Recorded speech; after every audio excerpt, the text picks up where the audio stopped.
You know how there are some people who, when they come into your life, everything changes forever. Nothing is ever the same.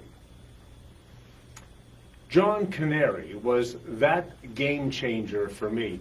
You could say he helped me break through my limitations. One of his great books. John died last Saturday, May 20th, just about a month after his 83rd birthday. You know, I was blessed to work with John for more than 40 years and count him as a friend. And as my mentor, he helped me work on my mindset, which he believed controlled our ultimate success. In his honor today, and probably for a little longer than usual, permit me please to share with you some of the gems he shared with me at the 2016 Crack the Mindset Code program that we did together. And here goes. He loved Stanford's quote, "You are the only problem you will ever have, and you are the only solution."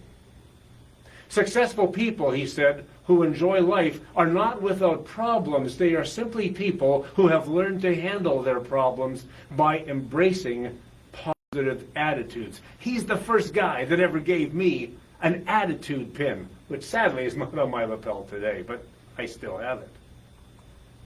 Stop minimizing what you can accomplish and believing that others have something you do not, he said. Don't let an incomplete set of facts or observations determine your attitude toward anything. Think you can, think you can't. You're right. He loved that Henry Ford quote. He also knew that absolutely nothing replaces a strong belief. Degrees displayed on a business card, he said, will not bring you the same caliber of success as strong beliefs. So belief, not potential, determines performance.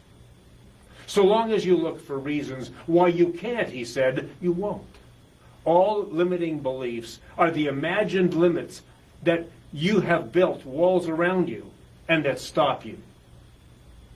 When you challenge your limiting beliefs, he said, the real discoveries are the gifts you open within yourself. Gifts like more courage, more love, and opportunities to improve your business and financial growth.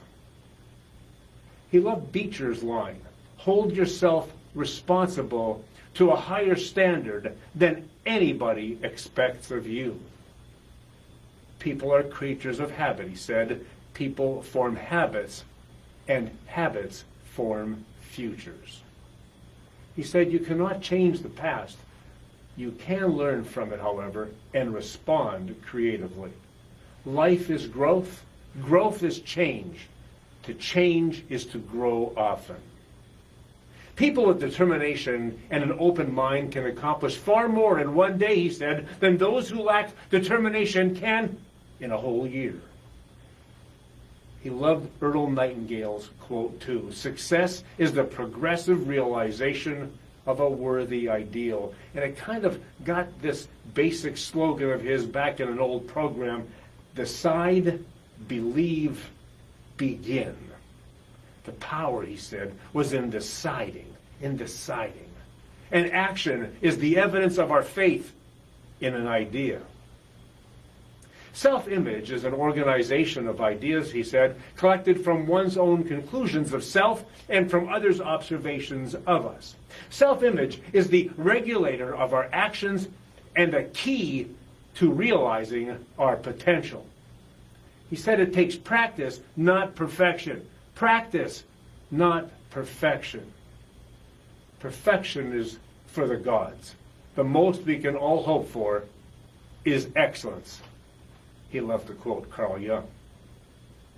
Then there were his 7 steps to improving your self-image. Number 1, stop measuring yourself by their standards. You cannot be them, and do not need to be neither. Number 2, quit feeling sorry for yourself. 80% of people don't care about your troubles, and 20% are glad you have them.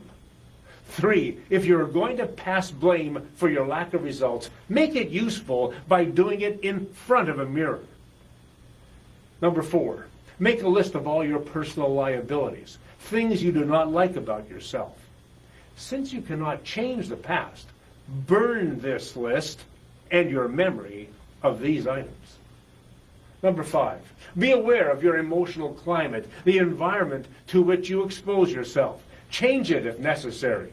People with the best of intentions can hurt you without knowing it or meaning to. Number 6, he said, make a list of your personal assets, not your financial assets, your personal assets, and then read it to yourself each day for a month.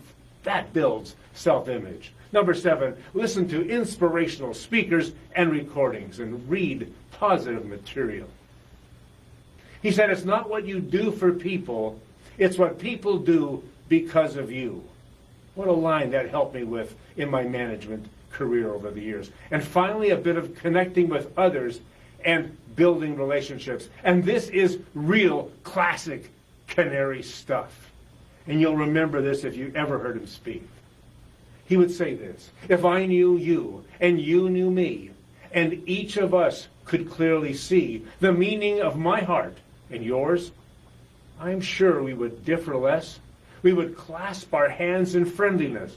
I'm sure we would pleasantly agree if I knew you and you knew me. John's passing is the end of an era. There are not many coming up behind him with his experience, his expertise, and his deep, deep passion. The world, though, is a much better place of John Canary. I am a better man because of John Canary. You know, he told me years ago, he said, create some fire and then pass the torch. And you know, that's what he did. And I pray to God he sees that that's what I'm trying to do every single day. May his memory be everlasting. God rest you, John. I love you, brother. I miss you already. We'll see you on the other side. God bless. See you again next week. And in the meantime, in honor of John Canary, one of the world's great life coaches and business coaches, go be amazing.